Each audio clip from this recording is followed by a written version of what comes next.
Welcome back into the March to March. It's good to see you guys again. Thank you for joining us. The Pac-12. It's a conference we usually shove in at the end of one of our other conference talks. But you know what? Just like we said with football, it's the last year. Let's pay our respects. Let's show a little respect here. Um, I have an interesting pick. I know you have an interesting pick. We have the same interesting pick. We've already talked about it. But there's a couple teams on here that I think are worthy of consideration. Um, Arizona's obviously the favorite. I really want to like Arizona going into this tournament. That loss to Princeton last year, that was a good Princeton team they ran into. I mean, it really wasn't a ton of shame in losing that game. You know, Princeton went on to beat Arkansas. I believe they made the Elite Eight, didn't they? I know they at least made the Sweet 16 because they beat Missouri and Arkansas, did they not?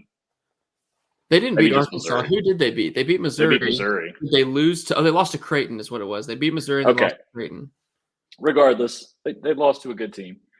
He's lucky that Fairleigh Dickinson beat Purdue, or else Tommy Lloyd would have been the big joke from last tournament. Yes. But I liked him in March. However, in this Pac-12 tournament, I don't know if I'm feeling him. But my one pick that I do have so far, been suckered back into USC, Andy Enfield and USC. I know you're in on them too. Look, they're a very talented team, clearly. Isaiah Collier is one of the best players in the country. They're finally getting healthy. They just beat Arizona the other night. I think they're a team that can catch a spark and, you know, maybe win a couple games. They're going to have to beat Arizona again, which will not be easy, but they got to take care of Washington first, which I think is completely possible. And then after that, who are they going to play?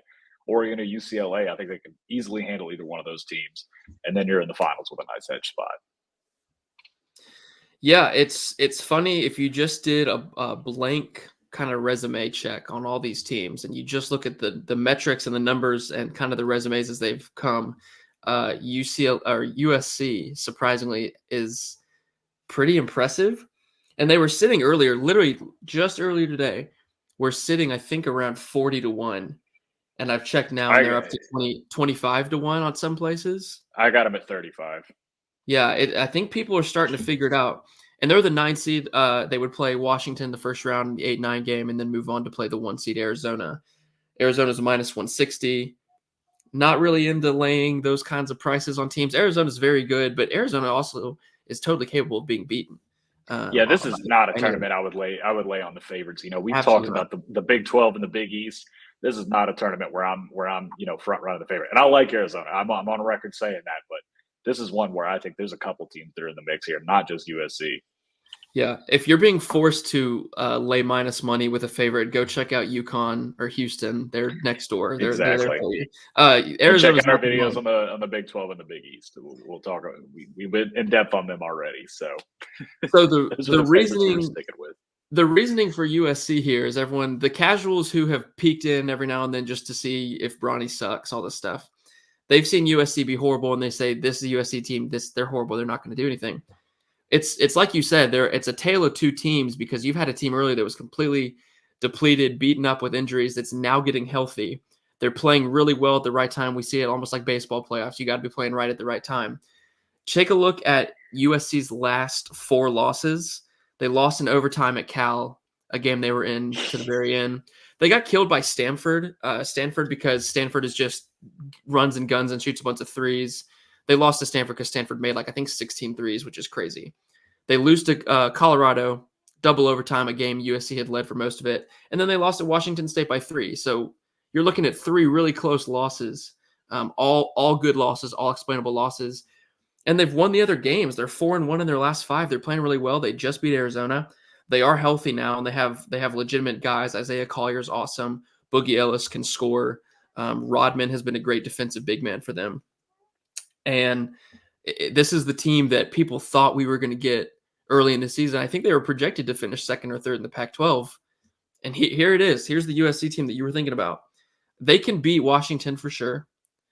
They already did it in this kind of run as they were getting healthy again. And then they can beat Arizona. I think it's possible. Anything can happen in this tournament. And with USC Isaiah playing Collier well put a 31 on Washington too. So he's primed for a big game in that spot. Yeah. No, it's definitely possible. Oregon, UCLA, those are the 4 and 5 seeds. There's something up. Oregon's kind of just are they just mid? I mean, they're just kind of. This is the time of the year where I usually just wake up and say oh yeah, Dana Altman in the morning. But yeah, I don't know. Maybe he is the second coming of Izzo, and maybe he'll he'll win this tournament and then go rip off a couple games in the NCAA tournament. But right now, I don't really trust them. I don't even think UCLA is above 500. That's kind of crazy that they're a 5 seed. Um, Yeah. really, when you look at their path, I think it's a path. They just got to get past Arizona again, and they just did it. So, USC is a team I trust for that reason. I think the value there is way too good to pass up. Like, if you've been watching the series, we're talking value plays here. If you wanted us to come on and tell you that every number one seed is going to win the tournament, we could do that. But we're trying to find some sleepers. Like, I remember, was it Oregon State? I think in like 2019 or 2018, they were awful, and Oh yeah. they won the Pac-12 tournament, and it's like a 12 seed and made it. Yeah, made a run late. This is a tournament, like you mentioned at the top. This is a tournament this year in the Pac-12 where really anything can happen. I think it's really anybody's game. You could definitely get a long shot here. The last thing on USC, like we said, they're 40-1, 30-1. The number's dwindling, so go and grab it. The number that shocked me most about them is looking at some of these metrics, your Ken Palms and your Bart Torviks and all this stuff. The last calendar month, they're playing in a top 20 basically type of basketball. Like they are one of the top 20 teams essentially, which is just crazy to think about. You can look at their schedule and their numbers, but to see them be like, this is one of the 20 best teams in basketball the last month is absurd. But it makes sense, makes total sense. So I do like USC. Did you have anybody else that caught your eye? Washington State a 2 seed, Yeah, we kind Colorado a of just 3 forgotten seed. about Washington State. They were such a big story when it was like, oh, they could win the Pac-12 outright. And I think they lost to Arizona State. They've had a couple weird Yeah. losses in there, but they're still the 2 seed. There's still a lot to play for. They haven't won. They legitimately have not won the Pac-12 in basketball since like World War II or something like that. Like Yeah. it was a crazy long time. I remember. I can't remember exactly how long it's been, but it's probably like 80 years or something. It's There's a it's lot to play for crazy. there. It's crazy to Call even see yeah. them as one of these top 4 seeds because we're just not used to seeing Washington State be that high. The problem, like you said, they've kind of fizzled out down the stretch of the year. They're 2-2 in their last 4 games. They lost at Arizona State, which is just a horrible loss. They lost at Your home to computers don't love them. It's No, yeah. They lost at home to Washington. They're not a computer's favorite. And they really should have lost to USC. One of those, the loss I mentioned, USC lost by 3. USC like really had that game, could have won that game 20 different times. So Washington State could be a fade. They've also like never been in this spot before. To these players, you're a 2 seed in the Pac-12. They're going to play California, who's come on strong as of late. They're the 7th seed, or they could play Stanford, who, like I mentioned, Stanford could win by 30 or lose by 30 just because they shoot a bunch of threes. But Washington State, overall, it's fun, and I will root for them. I hope last year the Pac-12 that they can pull it off. They're just not a team that I would bet sitting at, sitting at like plus 500, which is tied for the second yeah. best odds. So I don't see the I, value there. I think one of the most interesting games on here is undoubtedly, assuming that Utah takes care of business against Arizona State. Utah Colorado almost becomes a de facto play-in game. Both of those Yeah. teams are going to need to win that game badly. Colorado might be a little more in than Utah, but man, I mean, they're both. I don't think they're both what you would call comfortable in terms of Right. saying that they have a spot in the tournament. That almost becomes a de facto play-in game, and whoever wins Right. that game is going to have a huge leg up on the other one, especially if they're both on the bubble. Utah just lost last week at Oregon State, which is not That's exactly how you want to go into the tournament. And Colorado's the hottest team coming in. They've won 6 in a row. The only problem is with Cody Williams, who's their best player, going to be a high NBA draft pick.